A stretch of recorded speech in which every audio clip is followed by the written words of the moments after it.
সময় পাওয়া যায় না এই ধরনের একটা জবের মধ্যে, তারপরে সে লেখালেখি চালিয়ে যাচ্ছে। এই জন্য অঙ্কন তোমাকে ধন্যবাদ ভাই, এবং লেখাটা চালানোর জন্য। তোমার দুইটি বই আমি আমার হাতে আছে, দেখতে পাচ্ছি, যে জীবন বোধের টুকরো গল্প আর একটা ভালো থেকে। কোন অনুভূতি থেকে তোমার এই দুইটি বই লেখা? এখন এই বেলায় আমার দুইটি বই, যেটা বললেন জীবন বোধের টুকরো গল্প, এটা হচ্ছে গল্প গ্রন্থ। এখানে 1 ডজন গল্প আছে। আসলে আমরা সবাই জীবনটা নিয়েই ভাবি।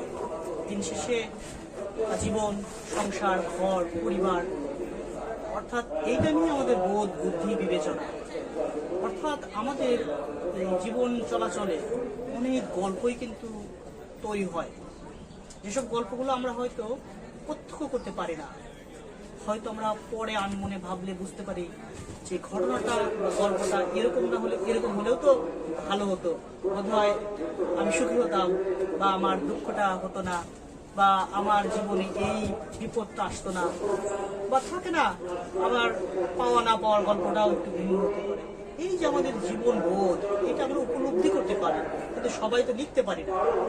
আমি এজ এ লেখক হিসেবে, লেখক পার্সপেক্টিভে লিখেছি, যাতে মানুষ রিলেট করতে পারে। হ্যাঁ হ্যাঁ হ্যাঁ, আমার সাথে তো এরকম কিছু ঘটে, আমার সাথে মিল আছে, আমিও তো একজনকে না পেয়ে খুব দুঃখ পেয়েছি, আমিও তো একজনকে ভালোবাসতাম।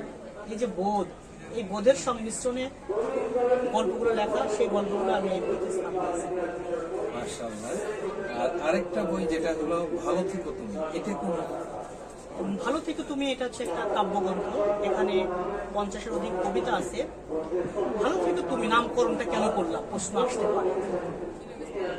সবারই কিন্তু প্রিয়জন থাকে, সে প্রিয়জন অনেকে আপনজন হয়, অনেকে হয় না। ভাগ্যের নির্মম পরিহাস বলা যেতে পারে। কিন্তু প্রিয়জন, সে তো তাকে পেলেও প্রিয়জন, না পেলেও তো প্রিয়জন হওয়ার কথা। এখন তাকে পাইনি বলে তাকে আমি বদদোয়া দিয়ে বলবো তুমি ভালো থেকো না, তুমি দুঃখের সাগরে ডুবে যাও, তুমি অন্যের সংসারে গিয়ে পোহার হও, মানে তোমার ঘর সংসার না হোক, এরকম কিন্তু প্রত্যাশা করা যাবে না। কি প্রত্যাশা করতে হবে? তোমাকে পাইনি, তারপরে তুমি ভালো থাকো। এই চিন্তা থেকেই প্রিয়জন যে চলে গেছে তাকে বলা হয়েছে যে ভালো থেকো, অর্থাৎ আমি নিজে খারাপ থাকি কিন্তু তুমি ভালো থাকো। প্রিয় উপস্থিতি, যারা এই ভিডিওটি দেখবেন, আপনাদের তরুণ লেখক মোহাম্মদ অঙ্কন যে অনুভূতি থেকে লেখাটা লিখেছেন, সেই অনুভূতি যদি আপনাকে এবং আপনার বাচ্চা বা শিশুকে বা আপনার শিক্ষার্থী যারা আছে, বিশেষ করে কিশোর কৈশোর এবং জেএনজি বয়সের একজন লেখক, সেই উপলব্ধি থেকে যদি আপনি আপনার বাচ্চাদেরকে বইমেলায় আনেন এবং বই, এই তরুণ লেখকদের বই, আমি বিশেষ করে তরুণ লেখকদের বইয়ের কথাই আমি বলবো।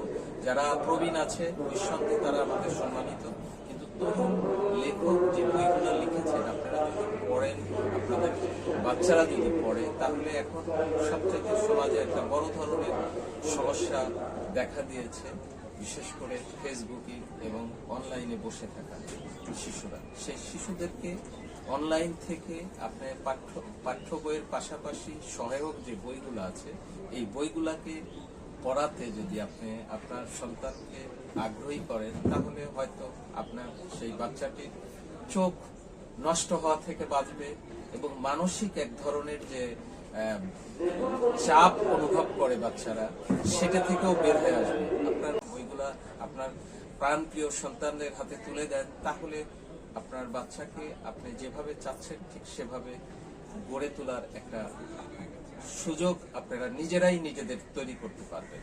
বর্তমান সময়ে শিশুরা কিন্তু খুবই আত্মকেন্দ্রিক এবং একটা বিষয় নিয়ে, সেটা অভিভাবক হোক, টিচার হোক, যে কোনো জায়গায় তারা বেশি বিচলিত হয়ে যায়।